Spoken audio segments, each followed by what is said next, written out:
Home minister ने stock खरीदने का आदेश क्यों दिया?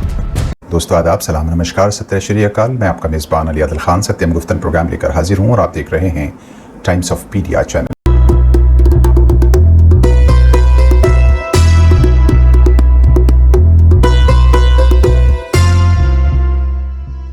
4 जून को लोकसभा के नतीजे आ रहे थे और उसी दिन स्टॉक मार्केट में भारी गिरावट के समाचार सामने गश्त कर रहे थे।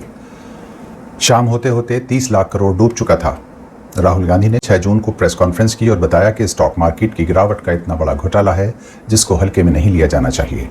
उन्होंने इसको लेकर पीएम मोदी, अमित शाह और निर्मला सीतारमण पर बड़ा हमला बोला है। राहुल गांधी ने इसकी जेपीसी यानी जॉइंट पार्लियामेंट्री कमेटी से जांच कराने की मांग की है। अब सवाल ये पैदा होता है कि ऐसा क्या कह दिया अमित शाह ने जो एक रात में इतना बड़ा घोटाला हो गया। इसके लिए 34 सेकंड का आप पहले ये वीडियो देख लें। उसको इस बात से जोड़ दिया गया कि बीजेपी की सीटें लोकसभा में कम आ रही हैं और इसी वजह से मार्केट बार बार क्रैश हो रहा है।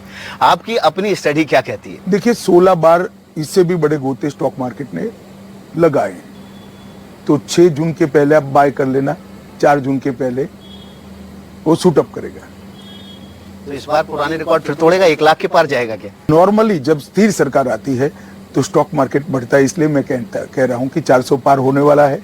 मोदी जी की स्थिर सरकार आने वाली है तो निश्चित रूप से बाजार ऊपर आएगा। राहुल गांधी ने भारत के स्टॉक मार्केट में होने वाली इक्विटी में भारी स्कैंडल को, जिसमें रिटेल इन्वेस्टर का 30 लाख करोड़ का नुकसान बताया गया है, बहुत सीरियस लिया है। इस मुद्दे पर राहुल गांधी ने बिना वक्त गंवाए मोदी, शाह और सीतारमण को घेर लिया है और उन्होंने कहा, प्रधानमंत्री ने देश की जनता को इन्वेस्टमेंट एडवाइस क्यों दी और 5 करोड़ परिवारों को जो इन्वेस्ट करते हैं उनको प्रधानमंत्री ने, होम मिनिस्टर ने स्टॉक खरीदने का आदेश क्यों दिया? दूसरा, दोनों इंटरव्यूज जो किए गए थे वो अदानी जी के जो चैनल्स हैं उनको दिए गए थे। उन पर सेबी का इन्वेस्टिगेशन हो रहा है, तो उन चैनल्स का क्या रोल है?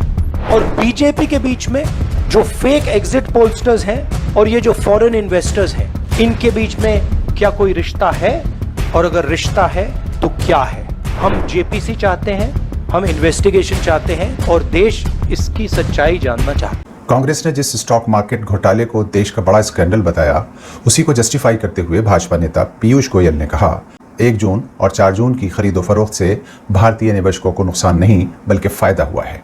उन्होंने कहा, क्योंकि फिर एक बार मोदी सरकार आ रही है, इस बात से राहुल गांधी परेशान हैं।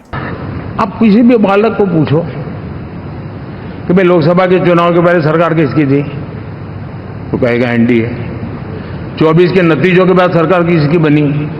एनडीए। तो हारे कहां से भाई? पीयूष गोयल इसको मोदी सरकार के आने की बात कर रहे हैं कि मोदी सरकार प्रचंड बहुमत से आ रही है, इसलिए राहुल घबराए हुए।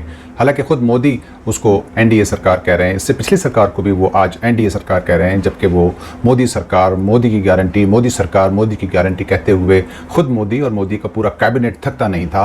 लेकिन आज सुर तो बदल चुके हैं। तो इसके बाद बीजेपी को मुकम्मल तौर पर धाराशाही हो जाना चाहिए था, लेकिन ऐसा नहीं हुआ। जयराम रमेश एक जगह कह रहे हैं कि प्रेजेंट बहुमत नहीं है और ये तो मोदी की हार है और ये बीजेपी की हार है।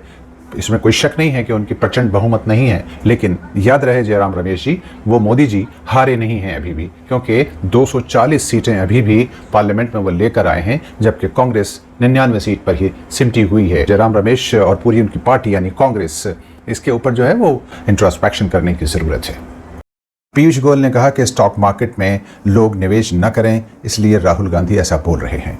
आपको याद दिलाना इस वक्त ज़रूरी है कि डिमोनेटाइजेशन के फ़ायदे भी सत्ताधारी पार्टी के नेता उछल उछल कर बयान कर रहे थे, लेकिन क्या फ़ायदे हुए और कितना नुकसान हुआ देश की जनता को, ये सब देश की जनता जानती है। इसको बार बार दोहराने से कोई फ़ायदा नहीं है।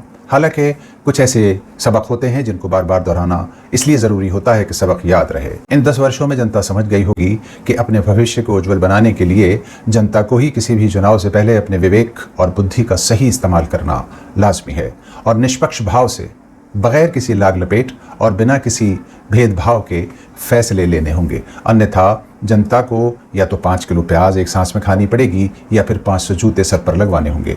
प्याज और जूते वाली कहानी तो आपने सुनी होगी। आमिर खान ने अपने बड़े मशहूर सत्यमेव जयते प्रोग्राम में इस कहानी का कई बार जिक्र किया है। खैर, वो कहानी अगर आप चाहें आमिर खान के उस शो पर जाकर सुन सकते हैं। मुल्क के आज़ाद हो जाने और लोकतंत्र और संविधान मिल जाने के बावजूद भारत में राजशाही, नौकरशाही और तानाशाही के भारी प्रभाव देखने को मिल रहे हैं, ये देश की जनता भी अच्छी तरह जानती है। और आज तो लोकतंत्र और संविधान के नाम पर सिर्फ ढोंग है, धोखा है। अयोध्या में राम भक्तों को गद्दार, बेवफा और न जाने क्या का कहा जाना बाकी रह गया था, सो वो भी आपने देख लिया। राम की नगरी में रामलला को उंगली पकड़कर लाने वाले को अयोध्या के लोगों ने ही नकार दिया है। अब इसका देश की जनता को इंतज़ार है कि कृष्ण की काशी में कन्हैया को गोद में कौन लेकर आएगा और उसको वहाँ की जनता कब बाहर करेगी। फिलहाल स्वार्थ, लालच, मोह माया की बुनियादों पर तैयार होने वाली हांडी के फूटने का देश की जनता को इंतज़ार है। दोस्तों, टाइम्स ऑफ पीडिया एक मिशन है और मुल्क की खूबसूरत तस्वीर बनाने की तरफ रोज़ाना एक कदम आपकी दुआ से आगे बढ़ रहा है। अगर आप हमारे नज़रिए से इत्तेफाक रखते हैं तो टाइम्स ऑफ पीडिया के साथ जुड़कर देश और मानवता के हित में अपना सहयोग दें। शुक्रिया।